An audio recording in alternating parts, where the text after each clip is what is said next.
النفس تبكي على الدنيا وقد علمت أن سعادة الدنيا فيها ترك ما فيها.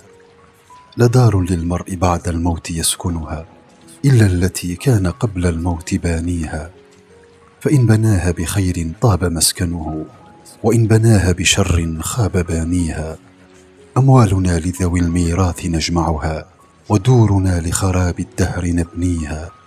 أين الملوك التي كانت مسلطنة حتى سقاها بكأس الموت ساقيها؟ فكم مدائن في الآفاق قد بنيت أمست خرابا وأفنى الموت أهليها. لا تركنن إلى الدنيا وما فيها، فالموت لا شك يفنينا ويفنيها. لكل نفس وإن كانت على وجل من المنية آمال تقويها. المرء يبسطها والدهر يقبضها، والنفس تنشرها والموت يطويها.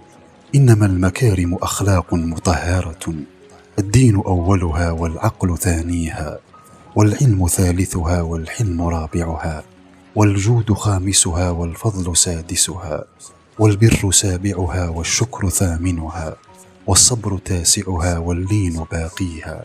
والنفس تعلم أني لا أصادقها، ولست أرشد إلا حين أعصيها. واعمل لدار غد رضوان خازنها، والجار أحمد والرحمن ناشيها.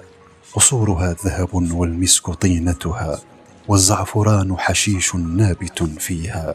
أنهارها لبن محض ومن عسل، والخمر يجري رحيقا في مجاريها.